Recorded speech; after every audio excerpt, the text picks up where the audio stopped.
আমি বললাম মা তোমাকে আমি না খাওয়ায় কেমনে ঘুমাবো, আমার চোখে ঘুম আসবে না, কারণ তুমি আমাকে গর্বে নিয়ে কত রাত ঘুমাইতে পারো নাই রে মা, কত কষ্ট করেছো। আমার মতো সন্তানটা তুমি গর্বে রেখে খাইতে পারো নাই, ঘুমাইতেও পারো নাই রে মা। আমার চামড়া খুলিয়া জুতা বানাইলে তোমার ঋণ আদায় হবে না। ও মা তোমাকে না খাওয়াই আমি কেমনে ঘুমাবো, আমার চিন্তায় তুমি কত রাত ঘুমাইতে পারো নাই রে মা। আমার অসুস্থতার কারণে তোমার ঘুম চোখে আসে নাই রে মা, তোমারে আমি ক্ষুধার্ত রাইখা কেমনে ঘুমাই। তোমার জন্য দুধের পেয়ালা নিয়ে দাঁড়ানো, হঠাৎ আম্মাজান তাকায়া দেখে আমার পায়ের কিনারে আমার বাচ্চাগুলো কান্না করে করে ঘুমিয়ে পড়েছে। মা আরো আশ্চর্য হইয়া আমাকে ধমক দিয়ে কয় বাবা আরে আমার নাতিদের কেন তুই কষ্ট দিয়েছ, ওদেরকে কেন খানা দেও নাই। আমি মাকে বলছিলাম মা তোমার মুখে না দিয়ে আমি কারো মুখে দুধ দিব না, বাচ্চাদেরও দেই নাই। আমার আম্মা জান দুধ পান করার আগে একটা চিৎকার দিয়া দোয়া করেছে, হে মালিক আমার কলিজার সন্তান আমার জন্য এতটা ত্যাগ স্বীকার করলো, কোরবানি করলো, ও আল্লাহ তুমি ওরে দোজাহানে কামিয়ে বিধান করিও। আমার আম্মা দোয়া করেছেন, ও আল্লাহ তোমার মোহাব্বতে কাজটা করেছি রে আল্লাহ। আমার হাবিব মায়ের জন্য দোয়া করেছেন, ও আল্লাহ আমলটা যদি পছন্দ হয় এর বরকতে পাথরের গুহা থেকে আমাদের এই গুহার মুখ থেকে পাথর সরায় হেফাজতের ব্যবস্থা করো। রহমতের নবী হাদিসে পাকে বলেন তৃতীয় ব্যক্তি যখন কান্না করে দোয়া করা শুরু করছে সাথে সাথে পুরা পাথরটাই গুহার মুখ থেকে আল্লাহর কুদরতে ফাঁকা হয়ে গেছে।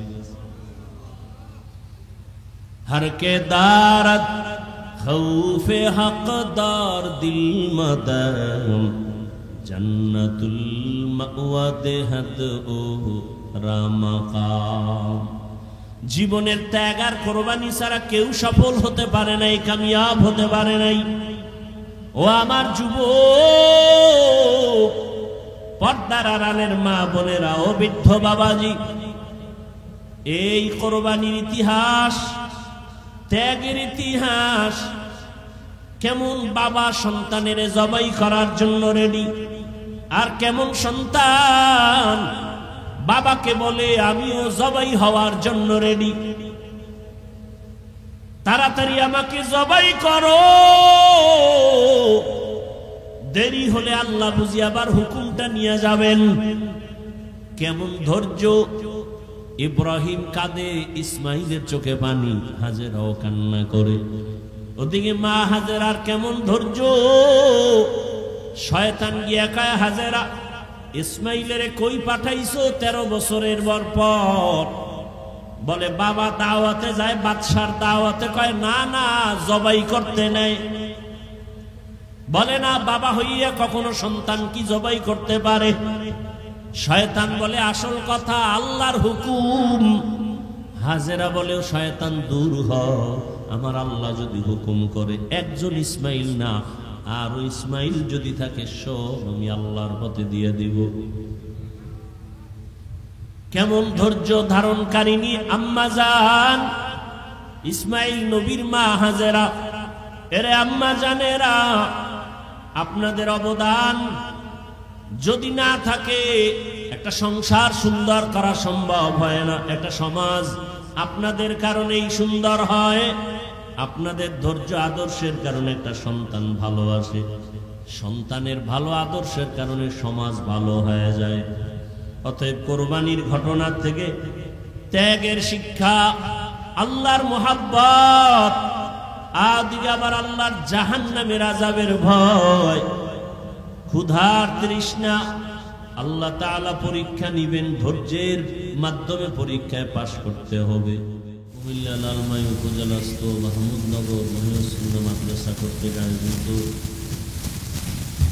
কোরবানির ফাজায়েল ও মাসায়েল সম্পর্কে ইসলাহি জোর 29 মে 2025 মুফতি এ মাহফিলে উপস্থিত মোহতারাম সম্মানিত সভাপতি, মাদ্রাসার স্বনামধন্য মুহতামিম পরিচালক শেখুল হাদিস পীর কামিল হযরতুল আল্লাহ মুস্তাফা মাহমুদি দামাত বারাকাতুহুম, আজকের এখানে আলোচনা করেছেন হযরত মাওলানা আবুল হাসান রাজাপুরী মুহাদ্দিস কাসিমুল উলুম মাদ্রাসা কুমিল্লা, অন্যান্য হযরত উলামায়ে কেরাম। প্রতিকূল আবহাওয়ার মধ্যেও উপস্থিত এলাকার বিভিন্ন জায়গা থেকে আগত আল্লাহ পাকের আশিকিন, জাকিরিন, শাকিরিন, মুহিব্বিন, মুরব্বিয়ান ইজাম, কলিজার টুকরা সমবয়সী যুবক বন্ধুগণ, স্নেহের ছোট ভাই, পর্দার আড়ালে মাইকের আওয়াজ শ্রবণরত সম্মানিত মা ও বোনেরা, আল্লাহ পাকের দরবারে শুকর যে আল্লাহ আমাদেরকে সুস্থ রেখেছেন, আলহামদুলিল্লাহ। দরুদ ও সালাম সৈয়দুল মুরসালিন, রাহমাতুল লিল আলামিন, শফিউল মুজনিবিন, খাতামুন নবিয়্যিন, সৈয়দুস সাকালাইন, ইমামুল মুরসালিন, শফিউ আযম, রাসূল আকরাম, রহমতে আলম, নবিয়ুল আরব আল আজম, হাবিবে কিবরিয়া, আশরাফুল আম্বিয়া, সৈয়দুল আম্বিয়া, শফিউ মাহশর, সাকি কৌসর, आका इनामदार, मदीना का ताजदार, आफ्ताब नबूवत, फ़ख्र मौजूदात, सैयदुल मखलूक़ात, हज़रत मुहम्मदुर रसूलुल्लाह सल्लल्लाहु अलैहि व आलिहि वसल्लम। সর্বোপরি শুকর যাদের অক্লান্ত পরিশ্রমের মাধ্যমে আজ সুন্দর আয়োজন, হিম্মত, মেহনত, দোয়ার মাধ্যমে আজকের এই ফুলের বাগান, ত্যাগের বিনিময়ে আজকে আমরা এখানে হাজির হয়েছি। মানুষের জীবনের সফলতার এক চাবির নাম ত্যাগ, কোরবানি। অসাধ্যকে সাধ্য করে ফেলে ত্যাগের বিনিময়ে, অসম্ভবকে সম্ভব করার একমাত্র পুঁজি ত্যাগের বিনিময়ে, অপ্রতিরোধ্য এক সাহসিকতা, প্রচেষ্টা মানুষ সফলতার দ্বার প্রান্তে পৌঁছতে পারে। সবকিছু আল্লাহ পাকের দয়া। আমি প্রায় সময় বলি, বান্দা চাইলে কিছুই হয় না, আল্লাহ চাইলে সব হয়। সারা দেশ জুড়ে আবহাওয়া প্রতিকূল, আল্লাহ পাক এই মুসিবত থেকে গোটা দেশ ও জাতিকে হেফাজত করেন।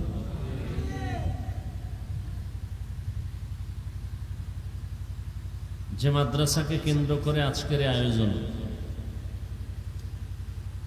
জমিনের মধ্যে একমাত্র মানুষ তৈরি করার ফ্যাক্টরির নাম মাদ্রাসা।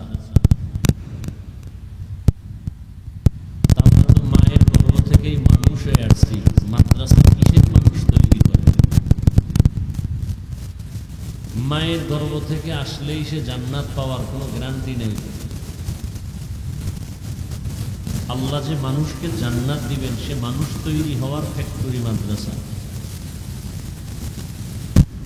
আদম নবী বংশে জন্ম নিলেই সে জান্নাত পাওয়ার কোনো গ্যারান্টি নেই।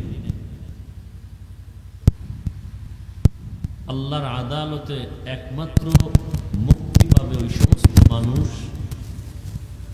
যে মানুষগুলো আদম নবীর বংশ পরিচয়ের পরিচয় লাভ করবে না, পরিচিতি লাভ করবে না। তাদের ভিন্ন পরিচয় হলো তারা আদর্শের মানুষ, গুণের মানুষ। আর এই দ্বীনের খেদমতগুলো, এই সমস্ত সব কাজ কারো একক প্রচেষ্টায় মালিকানায় হয় না, সম্ভব না। সবার দোয়া, সার্বিক সহযোগিতা। পৃথিবীতে ইসলামকে টিকিয়ে রাখার একমাত্র ব্যবস্থার নাম, স্থায়ী ব্যবস্থার নাম মাদ্রাসা। দাওয়াত ও তাবলীগের ফ্যাক্টরি মাদ্রাসা, পীর মুরিদির ফ্যাক্টরি মাদ্রাসা, আলেম ওলামা মুফতি মুহাদ্দিস সবকিছু তৈরি হয় মাদ্রাসায়। সারা দুনিয়ার ইসলাম বিদ্বেষীদের টার্গেট হলো মাদ্রাসা। ওরা চায় জমিন থেকে মাদ্রাসা বন্ধ করে দিবে। ওদের গডফাদার যারা, পূর্বপুরুষ যারা ধর্ম বিদ্বেষী, ইসলাম বিদ্বেষী, এরাও অপচেষ্টা কম করেনি, কিন্তু সব ব্যর্থ হয়েছে। কারণ আল্লাহ রাব্বুল আলামিন এমন এক পরিবেশে আমাদেরকে পৃথিবীতে পাঠিয়েছেন এবং এমন একটি কিতাব দিয়েছেন, এমন এক আদর্শ দিয়েছেন যেগুলো হেফাজতের জিম্মা আল্লাহ নিজে নিয়েছেন। যে কারণে মানুষ যথেষ্ট পরিমাণ অপচেষ্টা চালাইয়াও তাওরাত, জবুর, ইনজিল সহ অনেক কিতাবের মধ্যে উল্টো পাল্টা করে ফেলেছে, কিন্তু কোরআনের কোনো ভুল, কোনো উল্টা পাল্টা করার দুঃসাহস দেখায় কামিয়াব হতে পারেনি। বরং যারা অপচেষ্টা করেছে তারা ধ্বংস হয়ে গেছে।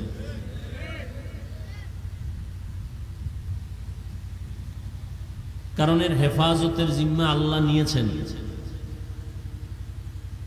ওলামায়ে কেরাম বলছেন যে কোরআন হেফাজত করার মানে কি? কাগজের কোরআন হেফাজত করবেন বিষয়টা এমন না। এ কোরআনের সাথে যাদের সম্পর্ক থাকবে, মহব্বত থাকবে, আল্লাহ এদেরকেও হেফাজত করবে। এ কারণে আপনারা চোখে তাকিয়ে দেখেছেন স্পষ্টভাবে গোটা পৃথিবী থেকে, পৃথিবী স্তব্ধ করে দিয়েছিল করোনা নামের ভাইরাস। সব মাথাওয়ালারা মাথা নত করে ফেলেছিল। পৃথিবীর সব কিছু বন্ধ হয়ে গেছে, চলাফেরার গতি রোধ হয়ে গেল। করোনা মানুষের জীবনের একটা ব্রেকার হয়ে আসলো। রাস্তায় চলতে যে স্পিড ব্রেকার আছে, ব্রেক করতে হয় গাড়ি, না হয় অ্যাক্সিডেন্ট হওয়ার সম্ভাবনা। মানুষের জীবনের এই ব্রেকার আসলো করোনা। ব্যবসায়ীর ব্যবসার সামনে বাধা, চাকরিজীবীর সামনে বাধা, সব বন্ধ হয়ে গেল লেখাপড়া, স্কুল, কলেজ, ভার্সিটি, ফ্যাক্টরি, চাকরি, সব। ইতিহাস মানুষ ভুলে যায়। লিখে রাখা উচিত স্বর্ণাক্ষরে,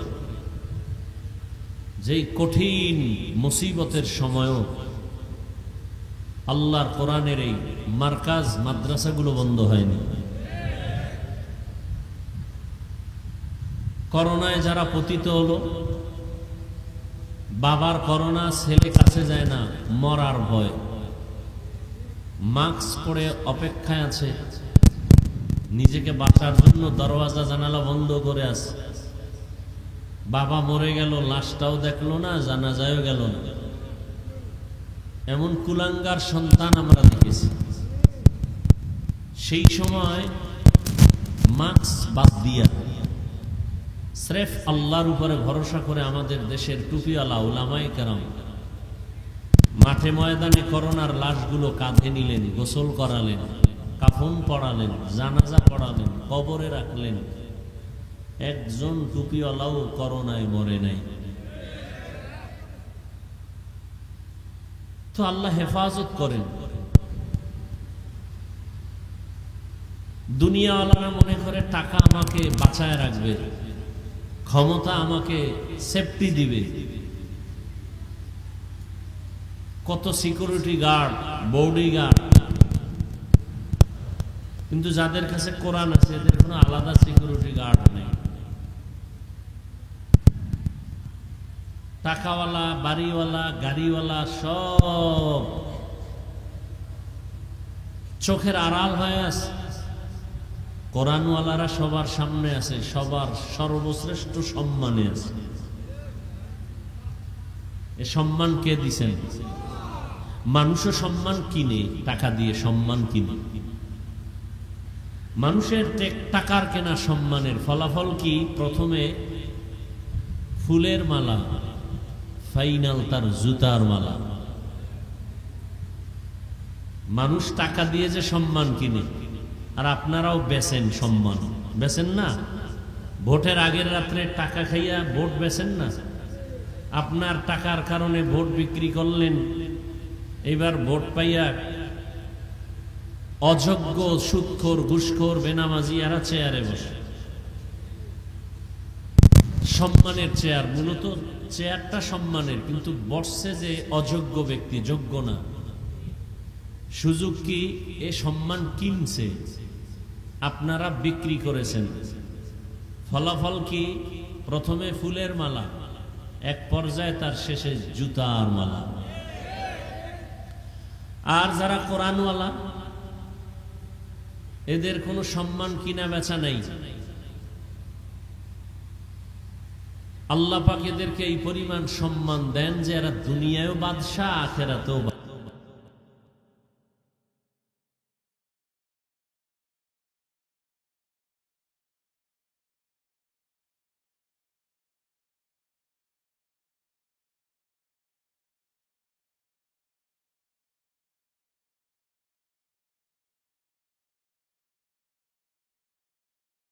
কেন?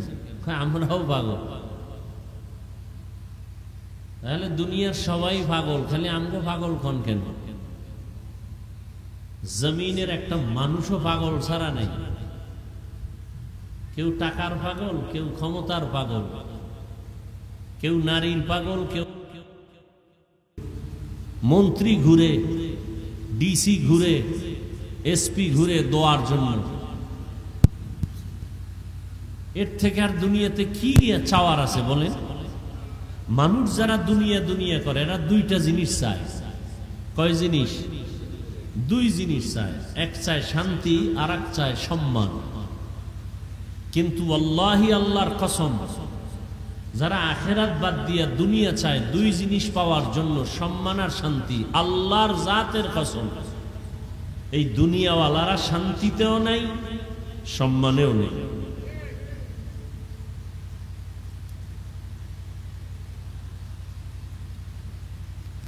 এজন্য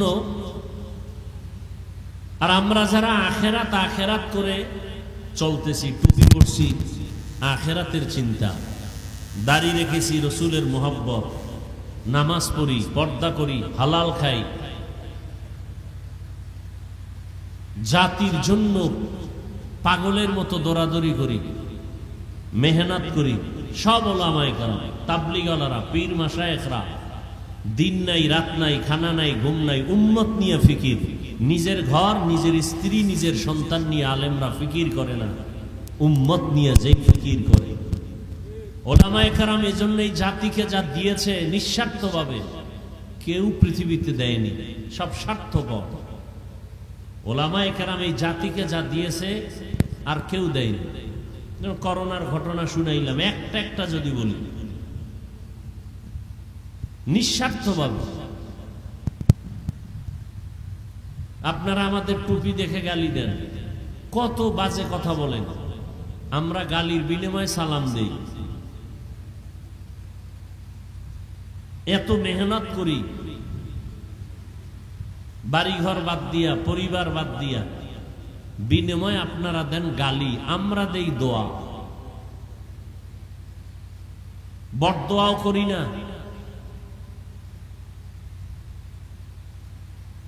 এরপরও মানুষ আলেমদের দিকেই বাঁকা নজরে তাকায়। তো ফলাফল কি? মনে করছে আমরা আলেমদের কারণে এক অশান্তির বেড়া জালে আছি, অথচ যারাই আলেমকে দূরে ঠেলে তারা নিজেরাই বিপদগামী হয়ে যায়। কারণ কিয়ামত পর্যন্ত আর নবীজি আসবেন নাকি? আপনাদের এই এলাকায় নবী আসেন বছরে দুই একবার। কিয়ামত পর্যন্ত কোন সাহাবায়ে কেরাম আসবেন, আউলিয়ায়ে কেরাম আসবেন। কিয়ামত পর্যন্ত জাতিকে জান্নাতের পথ দেখাবেন একমাত্র উলামায়ে কেরাম।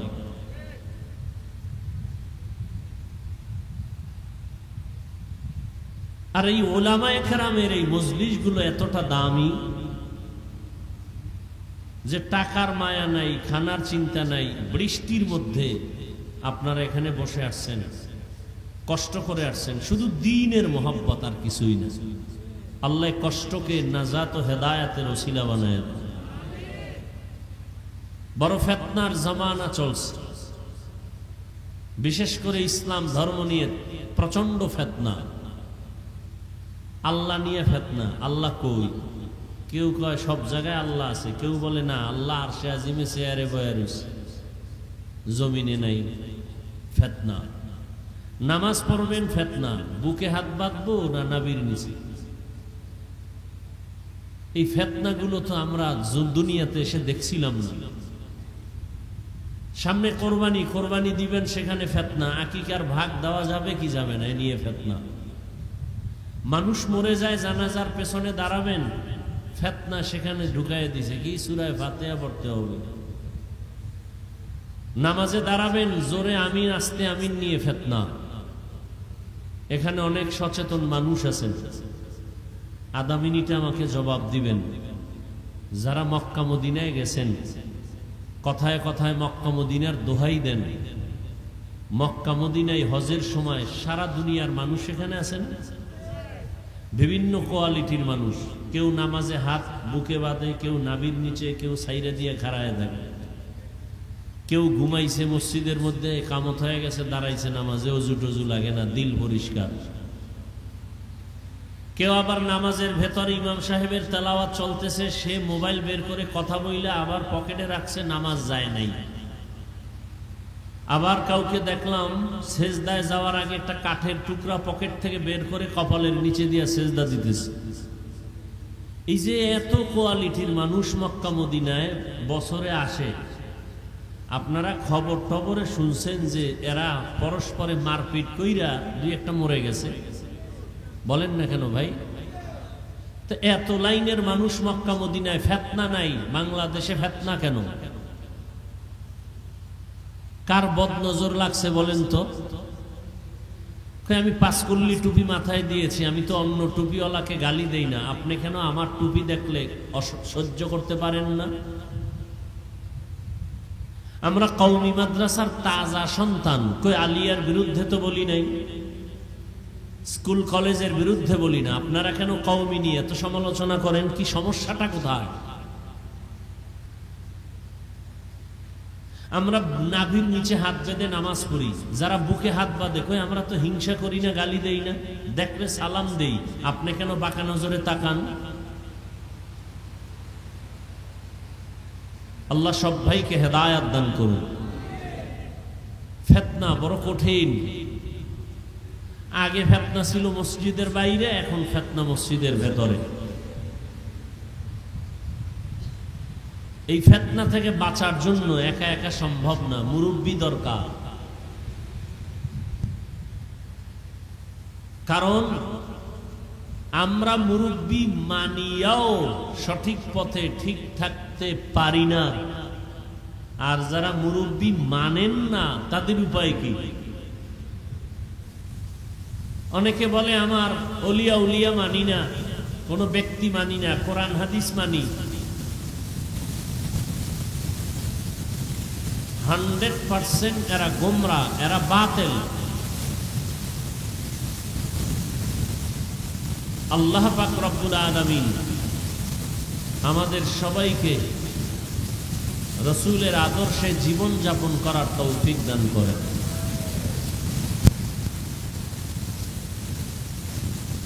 উলামায়ে কেরাম কিছু আলোচনা করেছেন, আমি আপনাদের সামনে মুক্তাসির হিসেবে কোরআনে হাকিমের আয়াত, রাসূলের একটি হাদিস পড়েছি। নিয়তের সমন্বয়ে কিছু কথা বলার মতো,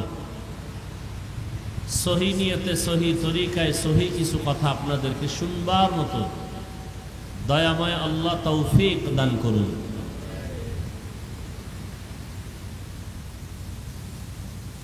وَلَنَبْلُوَنَّكُمْ بِشَيْءٍ مِّنَ الْخَوْفِ وَالْجُوعِ وَنَقْصٍ مِّنَ الْأَمْوَالِ وَالْأَنفُسِ وَالثَّمَرَاتِ। আল্লাহ বলেন আমি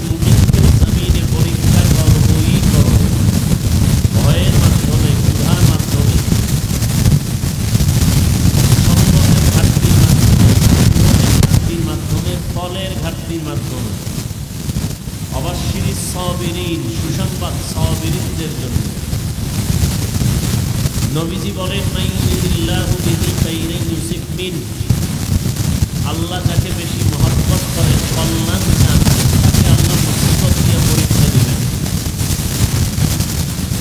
অন্য হাদিসে আল্লাহ রাসূল বলেন আদ-দুনিয়া সিজনুল মুমিন ওয়া জান্নাতুল কাফির,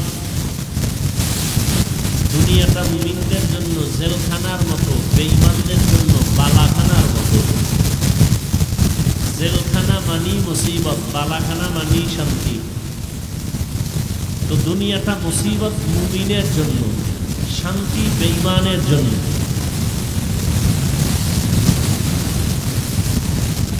জেলখানার সাথে রাসূল তুলনা করেছেন।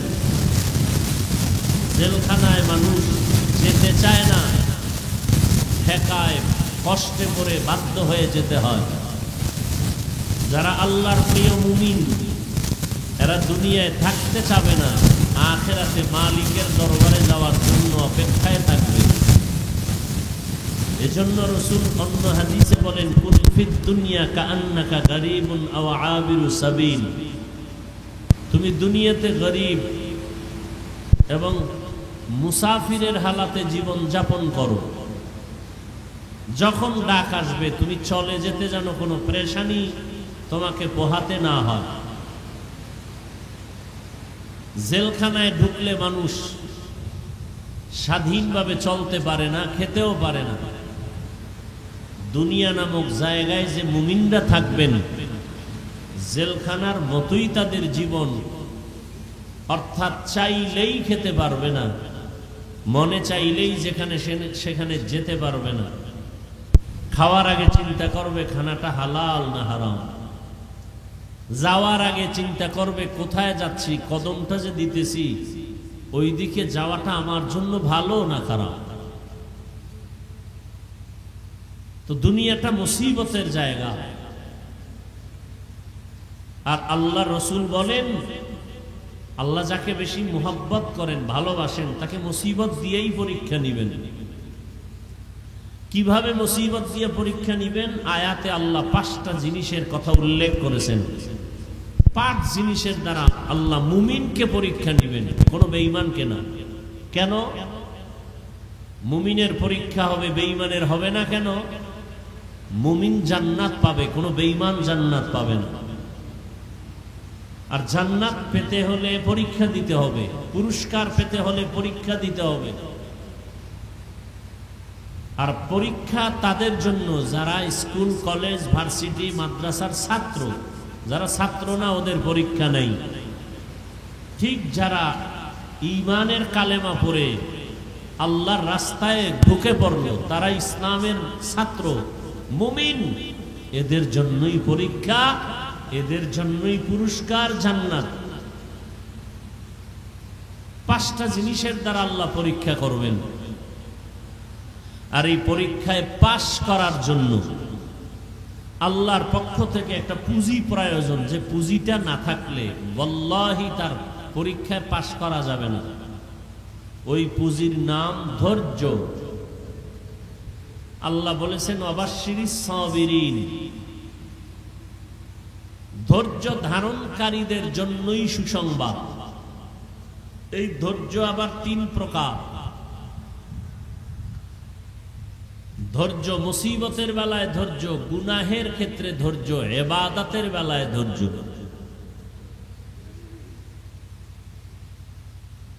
এখন আপনার সুযোগ আছে গুনাহ করার,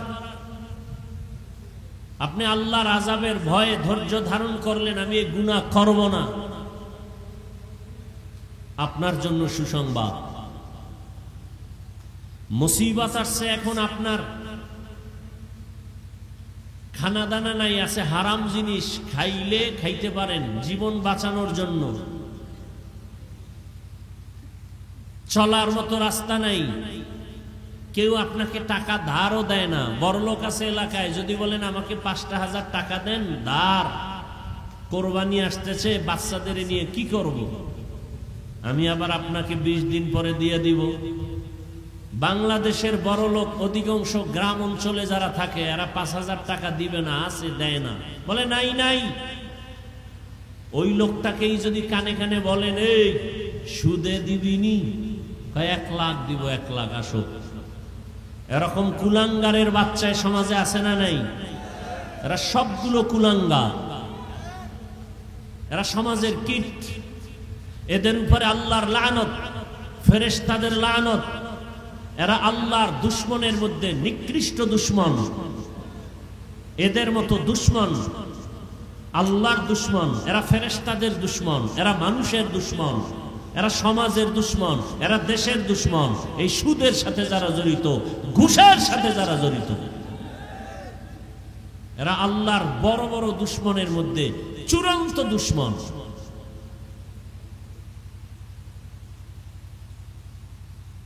এখন আপনি কি করবেন? হয়তো হারাম খাইতে হবে, না হয় না খায়া থাকতে হবে। পরীক্ষা, ধৈর্য না থাকলে এই পরীক্ষায় পাশ করা যাবে না। বড় কঠিন পরীক্ষা। ইবাদতের বেলায় ধৈর্য। নামাজ পড়তে যাবেন, কালকে জুমার নামাজ, প্রচন্ড বৃষ্টি, ভিজে ভিজে গেলে কষ্ট হবে। কি করা যায়? যাদের ইমানের পার্সেন্ট যত, তার আমলের পরিধি তত। একজনের ইমান বলে আমি নফল নামাজ ছাড়বো না, আর একজনের ইমান বলে নফল লাগে না।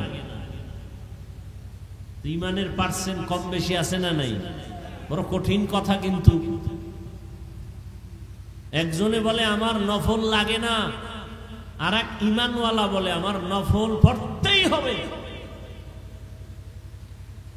কেন? বলে হাসরের ময়দানে ফরজ আমলের ঘাটতিগুলো পূরণ করার জন্য নফল আমল লাগবে। এই যে ফজরের নামাজ, জোহর, আসর, মাগরিব, এশা, জুমা, এই যে ফরজ নামাজগুলো আমরা আদায় করি, নামাজের সালাম ফিরায়া, যারা নামাজ পড়ে না এরা তো আর জানবে না। যারা নামাজ পড়েন, সালাম ফিরাইয়া ইমাম সাহেব সহ মুক্তাদিরা সবাই আস্তাগফিরুল্লাহ পড়েনি। বলেন না কেন ভাই? কয়বার পরে জানেন? 3 বার আস্তাগফিরুল্লাহ, আস্তাগফিরুল্লাহ, আস্তাগফিরুল্লাহ পড়লেন। নামাজ অসাধ্য কোনো জিনিস, অপছন্দের কোনো জিনিস দেখলেই শুনলেই মানুষ আস্তাগফিরুল্লাহ পড়ে। কিন্তু আপনি পড়লেন নামাজ, এখানে আস্তাগফিরুল্লাহ 3 বার কেন আপনি পড়েন নামাজের সালাম ফিরাইয়া? বলে নামাজের ভেতরে তোমার ত্রুটি হয়ে যাইতে পারে, মালিকের কাছে ক্ষমা চাওয়ার নিয়তে 3 বার নামাজ শেষে তুমি সালাম ফিরায় আস্তাগফিরুল্লাহ পড়ো। কারণ ইস্তেগফার এমন একটা আমল, এমন একটা তাসবিহ, রাত আসলে যেমন দিন থাকে না, অন্ধকার আসলে আলো থাকে না, আলো আসলে অন্ধকার যেমন থাকে না, যেই বান্দা বান্দি ইস্তেগফারের আমল করবে তার আমল নামায় কোনো গুনাহ থাকে না। ইস্তেগফারের আমল তো ফরজ আমলের ঘাটতি। রাসূল বলেন কিয়ামতের দিন অনেক মানুষ নামাজ নিয়ে দাঁড়াবে, কিন্তু নামাজে ঘাটতি অনেক। যেইভাবে সিজদা দেওয়া দরকার ওইভাবে হক আদায় করে সিজদা দেওয়া হয় নাই। রুকুর থেকে দাঁড়াইবে, দাঁড়াইয়া রব্বানা লাকাল হামদ বলবে, না পারলে অন্তত ওই টাইম পরিমাণ, বলা পরিমাণ দাঁড়ায় থাকবে ওয়াজিব। ওই পরিমাণ দাঁড়ায় না, দৌড়ায় সিজদায় চলে গেল। সিজদায় যাওয়ার সময় আগে যাবে হাঁটু, এরপরে যাবে 2 হাত, এরপরে যাবে নাক, এরপরে যাবে কপাল। সে হাঁটু যাওয়ার আগে হাত দিয়া ভর করে সিজদায় চলে গেল। সিজদা দিয়া তাসবিহ পড়বে, আবার ওইটা বসবে, বসার পরে দোয়া আছে, দোয়া পড়বে, না পারলে চুপচাপ বসে থাকবে। এরপরে আবার সিজদা করবে। যেইভাবে সিজদা করার প্রয়োজন সেইভাবে হক আদায় করে নাই। কিয়ামতের ময়দানে আল্লাহ যদি মাফ করে দেন, ওই ফরজ আমলের ঘাটতিগুলো পূরণ করার জন্য নফল আমলের প্রয়োজন হবে। নফল আমলের প্রয়োজন। এই জন্য কোন ঈমানওয়ালা বলে আমি নফল ছাড়বো না, তাহাজ্জুদ ছাড়বো না, ইশরাক ছাড়বো না, ওয়াবিন ছাড়বো না। আর একদল মুমিন বলে ঈমানের হালাত বলে আমার নফল পর্ব দূরের কথা, নফল লাগেই না। এরকম বহু ঈমানওয়ালা, ধৈর্য না থাকলে সম্ভব না। আল্লাহ বলেন ধৈর্য ধারণকারীদের জন্য সুসংবাদ দুইটা। একটা মহা সুসংবাদ দুনিয়ার জমিনে আমি দিব, আর একটা মহা সুসংবাদ পরকালে আমি দিব। দুনিয়ার সুসংবাদ হলো অধৈর্য ধারণকারীর দল, আমি আল্লাহ নিজে তোমার বন্ধু হয়ে থাকব। ইয়া আইয়ুহাল্লাযীনা আমানু ইসতাঈনু বিস-সাবরি ওয়াস-সালাহ ইন্নাল্লাহা মা'আস-সাবিরিন। ধৈর্য ধারণকারীরা সুসংবাদ নেও, আমি আল্লাহ তোমার বন্ধু হয়ে গেলাম, কোনো চিন্তা নাই। আর একটা সুসংবাদ তোমার পরকালে, ইন্নামা ইউওয়াফফাস-সাবিরুনা আজরাহুম, ইন্নামা ইউওয়াফফাস-সাবিরুনা আজরাহুম বিগাইরি হিসাব।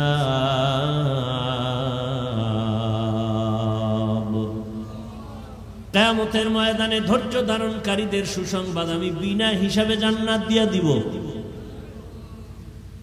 বিনা হিসাবে জান্নাত পাওয়া বড় কঠিন। ধৈর্য ধারণকারী যারা, তাদের আল্লাহ বিনা হিসাবে জান্নাত দান করবেন। ধৈর্য ধারণকারী দুনিয়ায় পাবে আল্লাহ তার বন্ধু, আখিরাতে তার বিনা হিসাবে জান্নাত। এজন্য এই ধৈর্য না থাকলে পরীক্ষায় পাশ করা সম্ভব না। আল্লাহ মুসিবতের দ্বারা পরীক্ষা নিবেন, ধৈর্য ধারণ করতে হবে। ধৈর্য ধারণ করে চুপ থাকা যাবে না। বলে মুসিবত যখন আসবে, জবানের আমল একটা, বাস্তবে আর আমল চালাওয়ার একটা। মুসিবত যখন আসবে তখন তোমার জবানের আমল, ইজা আসাবাতহুম মুসিবাহ ক্বালু ইন্না লিল্লাহি ওয়া ইন্না ইলাইহি রাজিউন। ধৈর্য ধারণকারীরা মুসিবত যখন আসবে, জবানের আমল ইন্না লিল্লাহি ওয়া ইন্না ইলাইহি রাজিউন। আবার তুমি দোয়াও পড়ো, রহমতের নবী বলেন আল্লাহুম্মা জুরনি ফি মুসিবাতি আখলুফ লি খায়রাম মিনহা। আল্লাহর কাছে তুমি ধৈর্য চাও, আজর চাও, ফলাফল আল্লাহ ধৈর্যের ফলাফল দান করো। আর বাস্তব আমল হলো, আল্লাহ আয়াতে বলেন ইয়া আইয়ুহাল্লাযীনা আমানু ইসতাঈনু বিস-সাবরি ওয়াস-সালাহ। মুসিবত আসলে সাহায্য চাইবা কার কাছে? দুই জিনিসের মাধ্যমে বললেই হবে না আল্লাহ দেও। দুই জিনিসের মাধ্যমে চাও। এক নম্বরে নামাজ, ধৈর্য। দুই নম্বরে হলো নামাজ। নামাজে দাঁড়ায় যাও, নামাজে দাঁড়াইয়া তুমি আল্লাহর শরণাপন্ন হও। নামাজ শেষ করিয়া দেখবা মুসিবত তোমার সামনে আর নাই। আল্লাহ তাআলা পাঁচটা জিনিসের দ্বারা পরীক্ষা করবেন। মিনাল খাউফ, ভয়ের মাধ্যমে; দুই, ওয়াল জু, ক্ষুধার মাধ্যমে; তিন, ওয়া নাকসিম মিনাল আমওয়াল, সম্পদের ঘাটতির মাধ্যমে; ওয়াল আনফুস, জীবনের ঘাটতির মাধ্যমে; ওয়াস সামারাত, ফলের ঘাটতির মাধ্যমে। ওয়াবাশশিরিস সাবিরিন, ধৈর্য ধারণকারীদের জন্য সুসংবাদ। এক নম্বরে ভয়। ভয়ের মাধ্যমে মুমিনের পরীক্ষা। সবগুলোই কিন্তু জীবনের জন্য একটা হুমকি স্বরূপ মুসিবত। ভয় আবার কয়েকটা ভাগে বিভক্ত। এক ভয় হলো আল্লাহর ভয়, আর একটা ভয় হলো দুনিয়ার মানুষের পক্ষ থেকে ভয়। তুমি যদি দাড়ি রাখো চাকরি থাকবে না, এরম ভয় আছে না নাই? সেদিন এক আর্মির চাকরিজীবী এক যুবক মোনাজাতের পরে বের হইলাম, স্টেজের সামনে গাড়িতে উঠার আগে বলে, হুজুর দোয়া করবেন, আমি আর্মির চাকরি করে কয়েকদিন আগে চাকরি ছেড়ে দিয়েছি। কেন ছাড়লা? এই মুহূর্তে আর্মিদের মূল্যায়ন তো অনেক বেশি, ছাড়লা কেন? যুবক বলে, আমাকে বারবার মানসিকভাবে টর্চার করা হয়, দাড়ি কেটে ফেলো, দাড়ি কেটে ফেলো, দাড়ি কেটে ফেলো। আমি চাকরি ছেড়ে দিয়েছি, দোয়া করবেন আল্লাহ হালাল ভাবে যেন রিজিকের ব্যবস্থা করে দেন। ইমান ইমান, সেও মানুষ, আপনিও মানুষ। এখানে আমরা যারা বসে আছি সবাই আমরা মুসলমান। আপনাদের আল্লাহ আমার আল্লাহ দুইজন না এক? আপনাদের নবী আমার নবী, আপনাদের কোরআন আমার কোরআন, আপনাদের কাবা আমার কাবা, আপনাদের ধর্ম আমার ধর্ম, আপনাদের কালেমা আমার কালেমা। দুনিয়াতে আমরা আসছি সিস্টেম সবার এক। বিদায় বেলা কাফনের সংখ্যাও আমারও তিনটা কাফন হবে, আপনাকেও তিনটা কাফন দেয়া হবে। টাকাওয়ালা মরে গেল, তার তিনটা কাফন। রিক্সা ড্রাইভার মরে যাবে, তাকেও তিন কাফন। টাকাওয়ালার সম্মানে একটা কাফন কেউ বাড়াবেও না, গরিব হওয়ার কারণে কেউ মরে গেলে একটা কাফন কেউ কমাইয়াও দিবে না। কাফনের সংখ্যাও কয়টা বলেন? পুরুষের তিনটা, মহিলাদের পাঁচটা। কালার কি হবে? আলাদা আলাদা। আমাদের হুজুরদের কাফনের কালার একরকম, আপনাদের কালার আর এক রকম। হ্যাঁ, বড় লোকের কাফন একরকম, ছোট লোকের আর এক রকম। কে ধনী, কে গরিব, কে আলেম, কে মূর্খ, কে ডাক্তার, কে রোগী, কে ইমাম, কে মুক্তাদি, কে বড় লোক, কে ছোট লোক। যতই বাহাদুরি করি না কেন, সাদা কাফনে যেদিন ঢুকবো সব বাহাদুরি বন্ধ হয়ে যাবে। সবার কাফনের কালারও এক। কি কালার? আপনারা কালার লইয়াও কিলেকিলি করেন, এমন সোনার বাংলাদেশ। কালার লইয়াও মারপিট করে, কে সবুজ পরলো, কে কালো পরলো, কে সাদা পরলো, এ নিয়েও ঝগড়া চলে। আছে না নাই? এরে আল্লাহর বান্দারা, আমাদের কাফনের সংখ্যা এক, কালার এক, কবরের সাইজও কিন্তু এক। কবরে রেখে সব চলে যাওয়ার পরে কবরের প্রশ্ন হবে কয়টা বলেন? সবার বেলা এক না আলাদা আলাদা? আমাকেও যেই প্রশ্ন করা হবে, আপনাকেও সেই প্রশ্ন করা হবে। রবের পরিচয় দাও, ধর্মের পরিচয় দাও, রাহমাতুল লিল আলামিনের পরিচয় দাও। তাহলে আল্লাহ এক, নবী এক, কোরআন এক, কাবা এক, ধর্ম এক, কালেমা এক। আপনাকে বয়ান করা লাগবে কেন আমার? আপনি তো আল্লাহ মানেন, নবী মানেন, কোরআন হাদিস মানেন। আপনাকে কেন টুপির বয়ান করব, দাড়ির বয়ান করব, পোশাকের বয়ান করব, নামাজের বয়ান করব? আজকে তো বিধর্মীকে বয়ান করব যারা আল্লাহ চিনে না, কোরআন চিনে না, নামাজ বুঝে না। অথচ তাদেরকে সময় দেওয়ার টাইম নাই, আপনাদের পেছনে ঘুরতে ঘুরতে 12 মাস ঘুমানোর টাইম নেই। পায়ে ধরে ধরে আপনাদের বুঝাইতে হয়, নামাজ পড়েন, টুপি পরেন। আপনিও মুসলমান, আমিও মুসলমান। আমার টুপি মাথায় না রাখলে লজ্জা পাই। আর আপনি কেমন মুসলমান যে আপনি টুপি মাথায় দিতে গেলে লজ্জা পান? আমি দাড়ি না রাখলে লজ্জা পাই, আর আপনি দাড়ি রাখতে গেলে লজ্জা পান। আমি নামাজ না পড়লে লজ্জা, আপনি নামাজ পড়তে গেলে লজ্জা। আমি আল্লাহর ঘর মসজিদে, আপনি মসজিদে ঢুকতে গেলে লজ্জা পান। আমি পর্দা না করলে লজ্জা পাই, আর আপনি পর্দা করতে গেলে লজ্জা পান। আপনি কেমন ভিআইপি মুসলমান? আপনার ইমানের হালাত কি? আমি আপনাকে কথা বলি না সবাই আমার মতো হুজুর হয়ে যান। খবরদার, হুজুর বানাইতে আমি বাংলাদেশে ঘুরি না। আমি আপনাকে আপনার রাস্তায় থাইকা জান্নাতের পরিচয় দিতে চাই। আপনি চাকরি করেন, ব্যবসা করেন, লেখাপড়া করেন, ওখানে থাইকা মদিনার আদর্শের মালা গলায় লাগায় দেন। আপনাদের মতো লাইনের মানুষ, জেনারেল লাইনের মানুষ, বাংলা লাইনের মানুষ জীবনে মাদ্রাসায় পড়ে না, আলিফ বা তাও জানে না, এমন মানুষ কি আপনাদের লাইনে দাড়িওয়ালা নামাজি নাই? স্কুলে পড়ে, কলেজে পড়ে। ও যুবকেরা তাকায় দেখো, তোমার মতো যুবক স্কুল কলেজে পড়ে, চাকরি করে, ব্যবসা করে, 5 ওয়াক্ত নামাজ পড়ে, বলো তুমি পারো না কেন? তোমার মতো জেনারেল লাইনের যুবক রাস্তায় গাড়ি চালায়, নামাজ ছাড়ে না, বলো তুমি কেন পারো না রে বাবা? তোমার মতো যুবক র‍্যাব, আর্মি, পুলিশ, বিডিআর এর চাকরি করে, নামাজ পড়ে, দাড়িওয়ালা আছে না নাই? আল্লাহ বিবেক দিয়েছে, তোমার বিবেকটাকে প্রশ্ন করো, তুমি কেন পারো না রে বাবা? তোমার মতো যুবক নদীর মধ্যে মাছ ধরে, নামাজ ছাড়ে না, বলো তুমি কেন পারো না? তোমার মতো যুবক জমিনের মধ্যে কৃষি কাজ করে, নামাজ ছাড়ে না, গামছা বিছাইয়া নামাজ পড়ে, বলো তুমি কেন পারো না?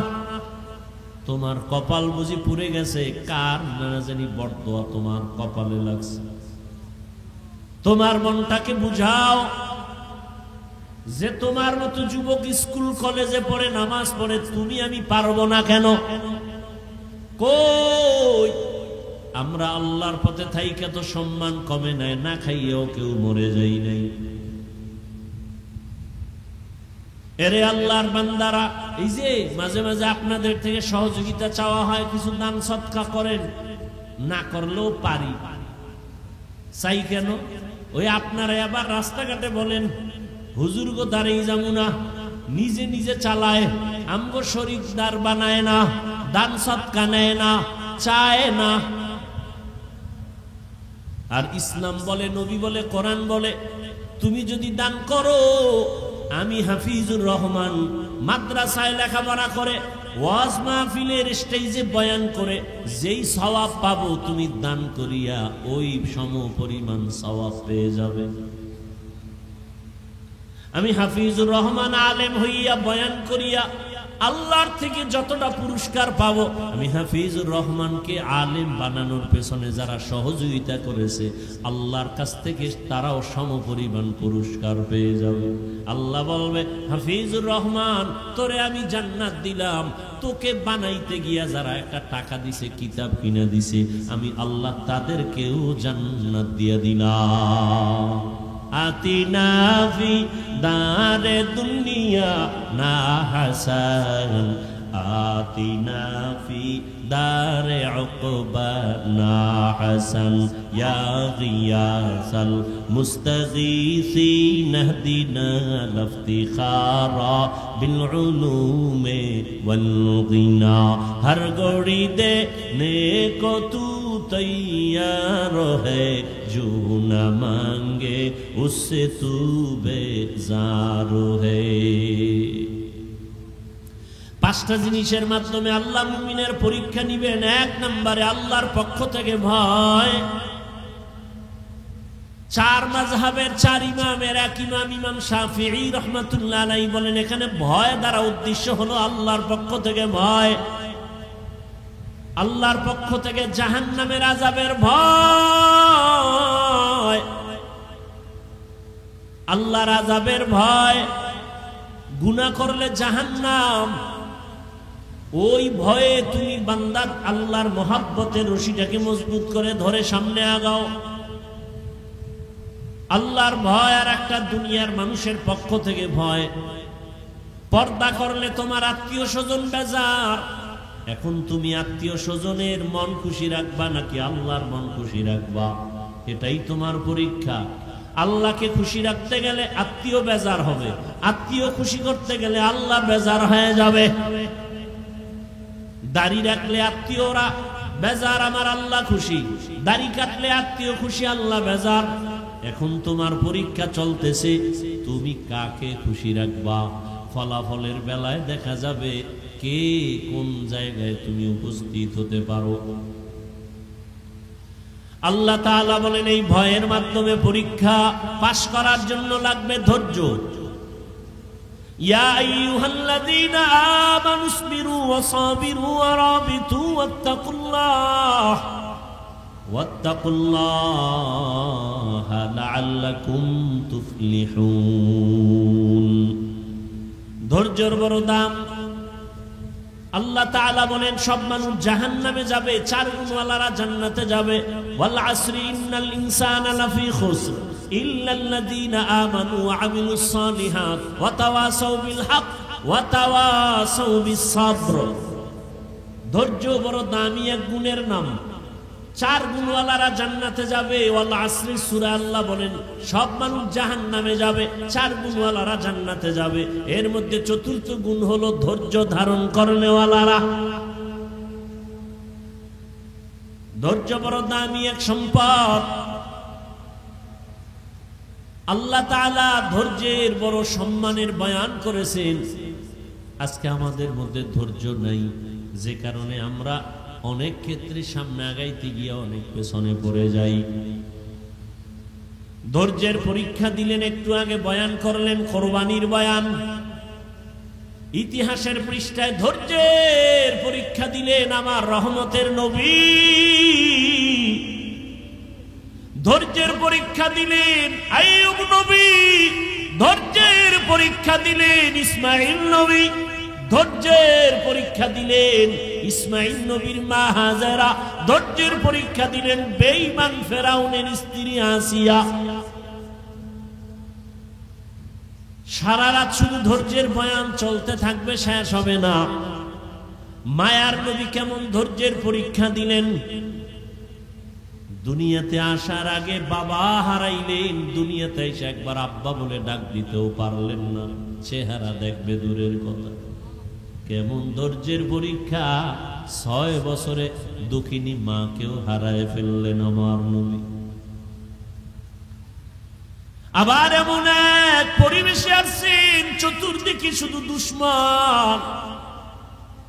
নবীর ডানে দুশ্মন, বামে দুশ্মন, চতুর্মুখী দুশ্মন নবীরে মারার জন্য রেডি। যেই নবী দোয়া করলে কবুল হয়ে যায়, উহুদ পাহাড় স্বর্ণ বানায় দিলে আল্লাহ চাইলেই দিতেন। নবী বলে না না, আমি গরিবী হালাতে থাকতে চাই, গরিবী হালাতে মরতে চাই, আমি গরিবদের সাথে কিয়ামতের দিন উঠতে চাই। নবী বলেন ও গরিবেরা, বড় লোকের বাড়ি গাড়ি দেখা, টাকা পয়সা দেখা আফসোস করিস না। কিয়ামতের দিন কঠিন সময়, বড় লোকের 500 বছর আগে গরিবেরা জান্নাতে চলে যাবে। রহমতের নবী বলেন আমি কতটাই যে গরিব, আমার পেটের ক্ষুধা খানা নাই, পাথর বেঁধে আমি দ্বীনের প্রচারণা চালাইছি। কেমন ধৈর্যের পরীক্ষা দিছেন আমার নবী। একদিন দুদিন না, 3 বছর পর্যন্ত শিয়াবে আবু তালিবের মধ্যে আমার রসুলকে গৃহবন্দী করে রাখছে। ওই মক্কার বেঈমানেরা নবীরে পানিও দেয় না, খানাও দেয় না। রহমতের নবী আমার গাছের পাতা ছিঁড়ে ছিঁড়ে চাবায় চাবায় খায় আর পেটের ক্ষুধা নিবারণ করে। মিনাল খাউফি ওয়াল জু, এক পরীক্ষা আল্লাহর ভয়, দ্বিতীয় পরীক্ষা ক্ষুধা। ইমাম শাফিঈ রাহমাতুল্লাহ আলাইহি বলেন এখানে ক্ষুধা মানে হলো রোজা। রোজাদার সারাদিন না খাওয়ার কষ্ট কেমন, গরিবেরা না খাইয়া কষ্ট করে কেমন, এটা তুমি রোজা রাইখা উপলব্ধি করো। পরীক্ষায় যদি পাশ করতে চাও ধৈর্য ছাড়া সম্ভব হবে না। হাদিসে পাকের মধ্যে আসহাবে রকিম নামে একটা ঘটনা আছে, বলবো? অনেকে আপনারা জানেন, তারপর আমি অল্প টাইমে বলে ফেলবো। আসহাবে রকিম আল্লাহর দ্বীন হেফাজতের জন্য জালেমের ভয়ে এলাকার থেকে হিজরত করে 3টা যুবক সন্তান কোথাও রওনা হয়েছে। রাস্তা দিয়ে যাচ্ছে পাহাড়িয়া জঙ্গল, এক এলাকায় যাইয়া হঠাৎ করে মুষলধারে বৃষ্টি শুরু হয়ে গেল। এত পরিমাণ বৃষ্টি, কোথায় যাবে, রাস্তায় দাঁড়ানোর উপায় নাই। পার্শ্বে পাহাড়, পাহাড়ের গুহায় তারা ভেতরে ঢুকে আশ্রয় নিল। ওই 3টা যুবক পাহাড়ের গুহায় আশ্রয় নিয়া ভেতরে অপেক্ষা করে বৃষ্টি কমে যাবে, এরপরে বের হব। কিন্তু আল্লাহর পরীক্ষা, একটা বড় পাথর আইসা পাহাড়ের গুহার মুখের মধ্যে পড়ে আটকায় দিল। এত বড় বিশাল পাথর, ধাক্কা দিয়াও নাড়ানো যাবে না। কি করা যায়? এক তো বৃষ্টির মুসিবত, আর একটা হলো গুহার ভেতরে অন্ধকারের মুসিবত। আর একটা মুসিবত হলো সামনে পাথর আটকায় দিছে, এত বিশাল পাথর নাড়াচাড়া করা যায় না। আর এক মুসিবত। আল্লাহ বলেন, আমি যারে বেশি মহব্বত করি তারে মুসিবত দিয়ে পরীক্ষা নিব, রাসূলের হাদিস। আর মুসিবত যখন আসবে জবানের আমল করো। ইজা আসাবাতহুম মুসিবা ক্বালু ইন্না লিল্লাহি ওয়া ইন্না ইলাইহি রাজিউন। অন্ধকারে গুহার মধ্যে বসে পেরেশান হয়ে গেলেন, কি করি, কোথায় যাব? কাউকে টেলিফোন করার কোনো সুযোগ নাই, টেলিফোনও নাই, থাকলেও করতে পারবে না। এমন এক গুহার মধ্যে ঢুকছে, নেটওয়ার্ক থাকবে না, আবার আলো নাই, অন্ধকার।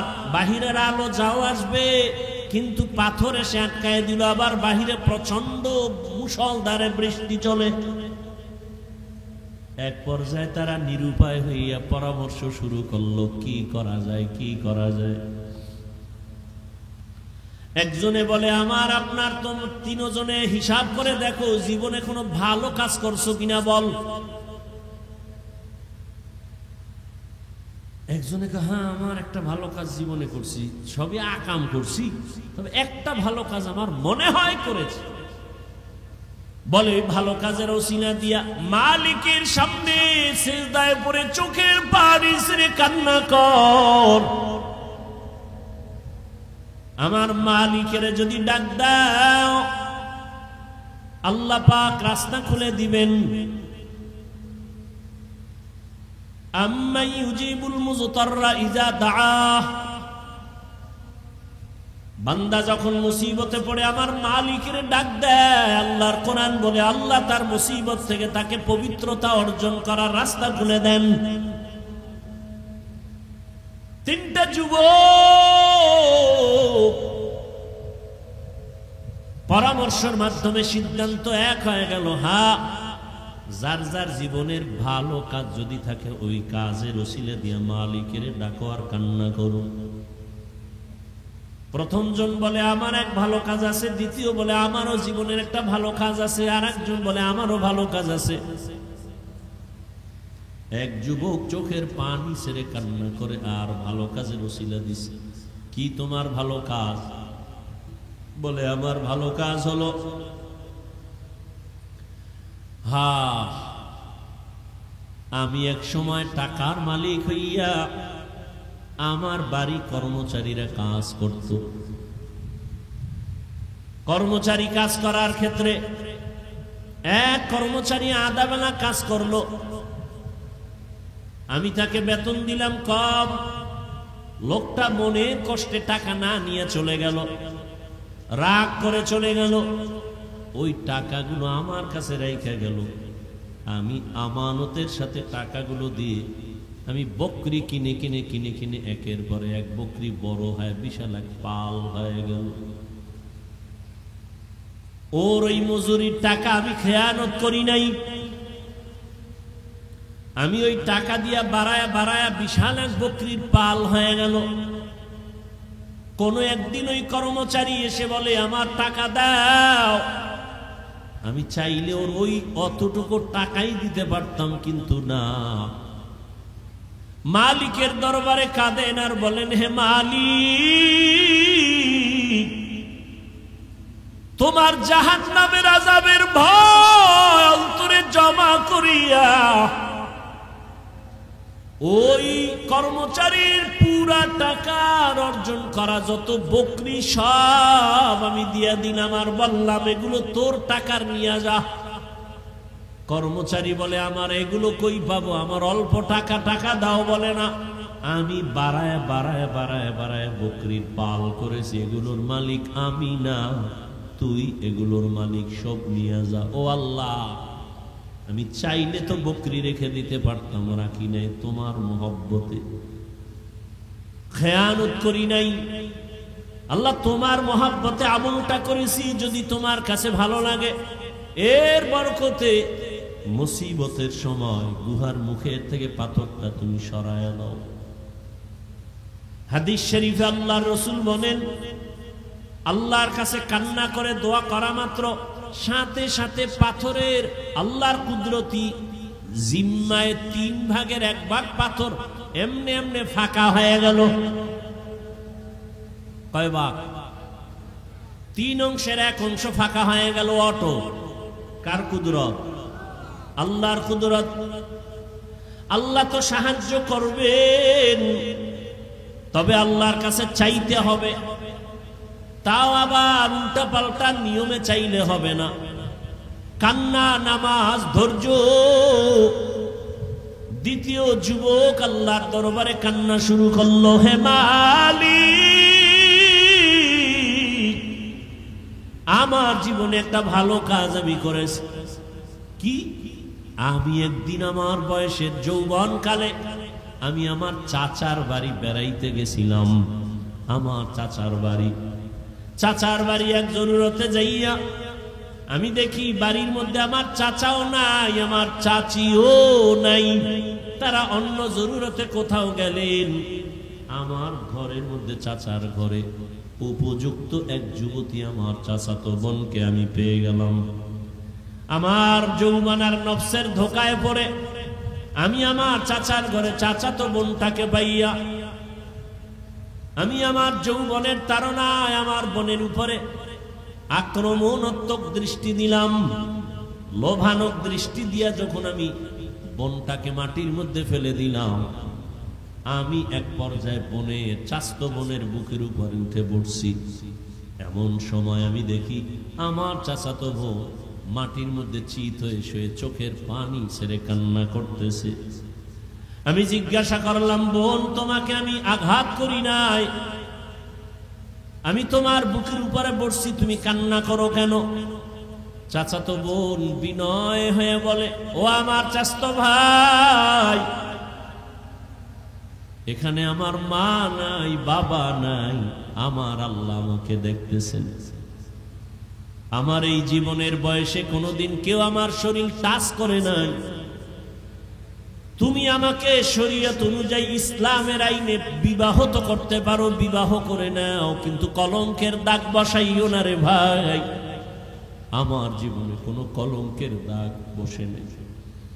আজ আমার জীবনের উপরে কলঙ্কের দাগ যদি বসে, আমি কেমনে মালিকের আদালতে দাঁড়াবো?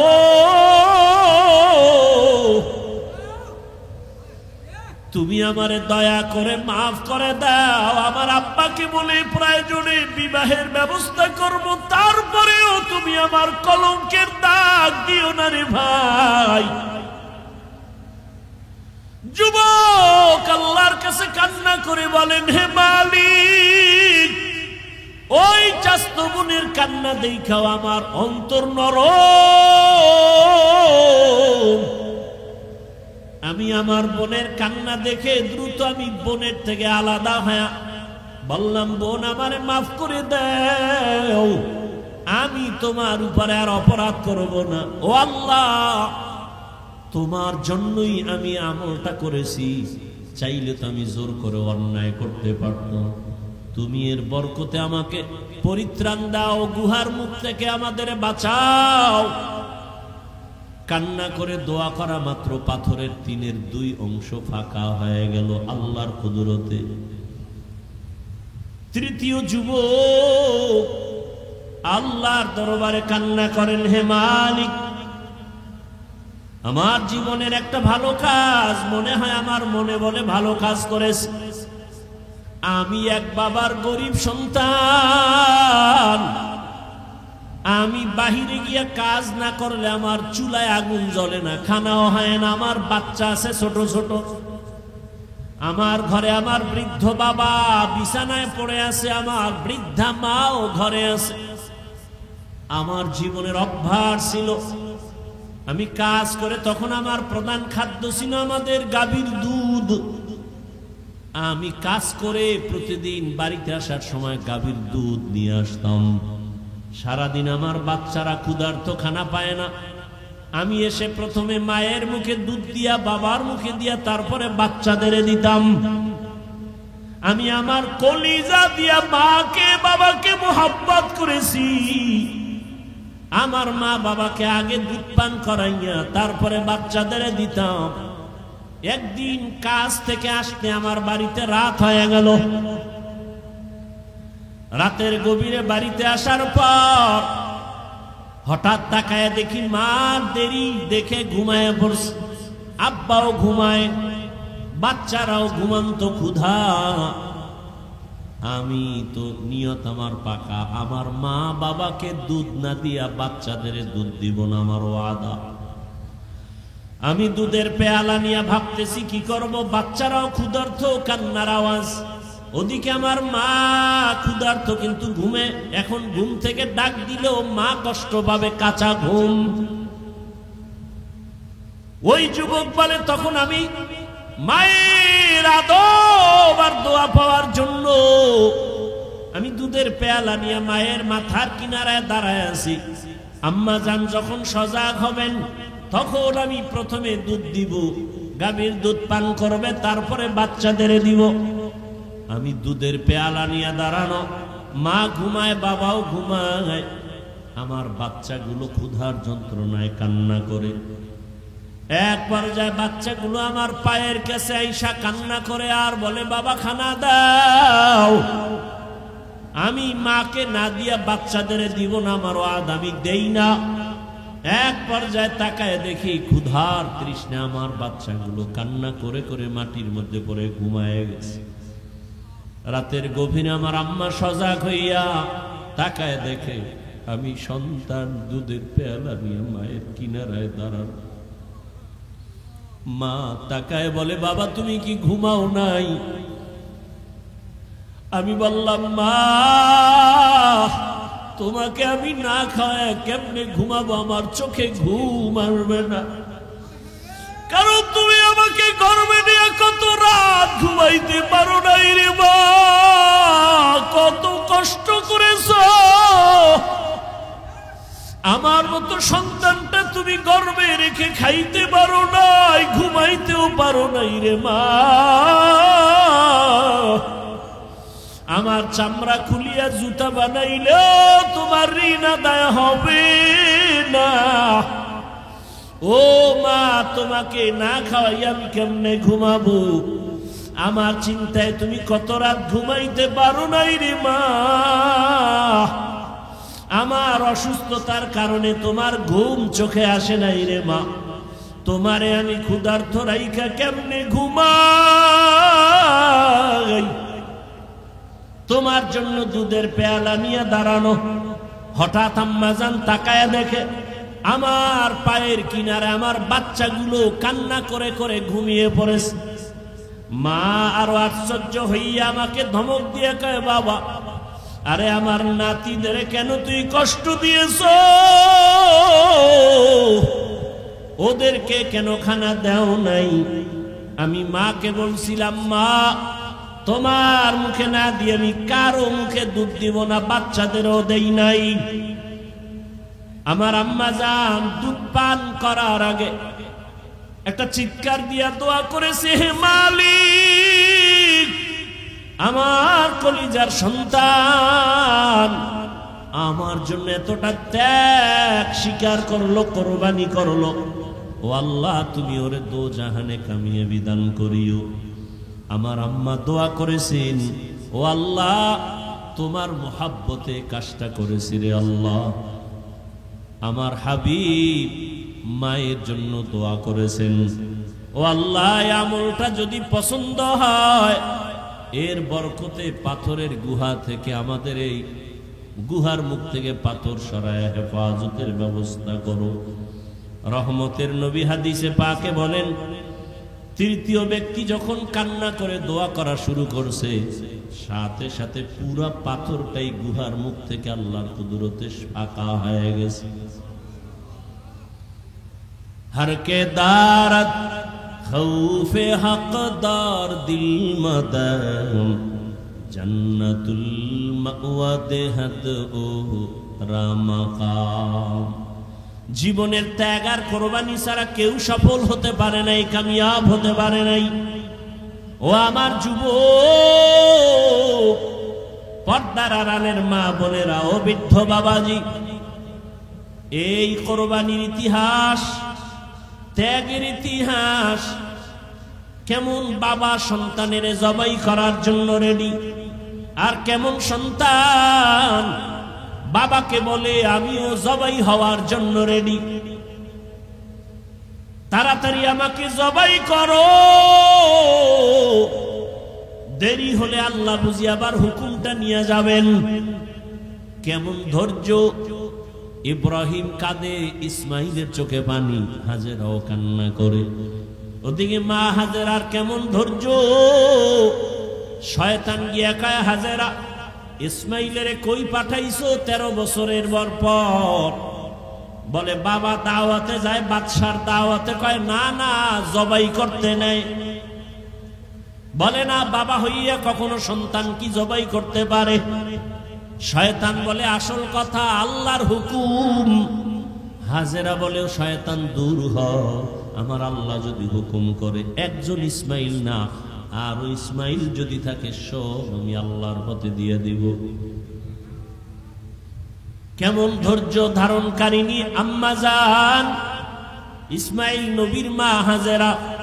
এরে আম্মা জানেরা, আপনাদের অবদান যদি না থাকে একটা সংসার সুন্দর করা সম্ভব হয় না। একটা সমাজ আপনাদের কারণেই সুন্দর হয়, আপনাদের ধৈর্য আদর্শের কারণে একটা সন্তান ভালো আসে, সন্তানের ভালো আদর্শের কারণে সমাজ ভালো হয়ে যায়। অতএব কোরবানির ঘটনা থেকে ত্যাগের শিক্ষা, আল্লাহর মোহাব্বত, আদিকে আবার আল্লাহর জাহান্নামের আযাবের ভয়, ক্ষুধার তৃষ্ণা, আল্লাহ তাআলা পরীক্ষা নিবেন, ধৈর্যের মাধ্যমে পরীক্ষায় পাশ করতে হবে। ও আল্লাহর বান্দারা, কত গালি কত কিছুই শুনলাম, এরপরও আল্লাহর মোহব্বতে টুপি ফালাই না, দাড়ি ফালাই না। চাইলে আজকে তোমার মতো প্যান্ট শার্টটাই লাগায় দাড়ি কেটে রাস্তায় ঘুরলে কে আমাদের বাধা দিত? মাদ্রাসায় পড়েছি, চাকরি নাই, ব্যবসা নাই, সার্টিফিকেট নাই সরকারি ভাবে, এরপরেও কেন এই পথ ছাড়ি না? গালাগালি শোনার পরেও কেন ছাড়ি না? একমাত্র কারণ আল্লাহর কোরআন সত্য, নবীর কথা সত্য। গুনাহ নিয়ে যারা কবরে যাবে তাদের আযাব হবে জাহান্নাম, তাও সত্য। নেক আমলওয়ালাদের জন্য জান্নাত, তাও সত্য। এই চিন্তা ভাবনা করে আল্লাহর মোহাব্বতে নামাজ রোজা ধরে ফেললাম। রিজিকের মালিক আমার আল্লাহ, ইজ্জতের মালিক আল্লাহ, সম্মানের মালিক আল্লাহ, হায়াতের মালিক আল্লাহ। ও যুবক, এখনো সময় আছে ইসমাইল নবীর আদর্শের মতো ধৈর্য ধারণ করে আল্লাহর মোহাব্বতের রশি গলায় লাগাও। মা বাবার দোয়া নিয়ে, শিক্ষকের দোয়া নিয়ে, ওলামায়ে কেরামের পরামর্শ নিয়ে নবীর আদর্শ মেনে চলবা। জীবনে কত শখ মিটাইয়া গুনাহ করলা, মনে চাইছে নামাজ পড়বা না, পড়ো নাই। মনে চাইছে দাড়ি কাটবা, কেটে ফেলেছো। মনে চাইছে পার্কে পার্কে ঘুরবা, ঘুরেছো। এখনো কি তোমার শখ মিটে না? সারা রাত মোবাইলে গুনাহ করবা, করেছো। এখনো কি তওবা করবা না? কয়দিন আর দুনিয়ায় বাঁচবা? তোমার আমার চোখের সামনে কত যুবকের লাশ, গাড়ির নিচে, পানির নিচে যুবকের লাশ। কয়দিন আর দুনিয়ায় বাঁচবারে বাবা? এখনো সময় আছে, তওবা করে নাও। মা বাবার দোয়া নাও, শিক্ষকের দোয়া নাও, উলামায়ে কেরামের দোয়া নাও। আর নামাজ ছাড়বা না, দাড়ি কাটবা না, বেপরদায় চলবা না, মা বাবার সাথে বেয়াদবি করবা না। বৃদ্ধ বাবাজিরাও আল্লাহর কাছে ইব্রাহিম নবীর মতো ত্যাগী হইয়া আমল ধরে ফেলেন। আপনার মতো কত বুড়ারা মসজিদে গিয়া নামাজ পড়ে, আপনি কেন পারবেন না? আম্মা জানেন, আপনার মতো কত মা এখনো আছে পর্দা করে, স্বামীর মাল হেফাজত করে, নামাজ পড়ে, বেপর্দায় চলে না, মোবাইলে সময় নষ্ট করে না। আপনারা কেন পারবেন না? আল্লাহর কাছে তওবা করেন, আল্লাহকে মনে মনে বলেন, হে আল্লাহ, আর নামাজ ছাড়বো না, দাড়ি কাটবো না, বেপর্দায় চলবো না। ও যুবক বাবারা, আল্লাহর কাছে যদি তওবার নিয়ত থাকে, অন্তরে কোনো মুনাফিকি না থাকে, খাঁটি তওবার নিয়ত যদি থাকে, দুটো হাত আল্লাহকে দেখাইয়া দাও। আয় আল্লাহ, হাতগুলো কবুল করে নেন, তওবা কবুল করে নেন, তওবার উপরে মজবুত হইয়া চলার মতো তৌফিক দান করেন। আমিন।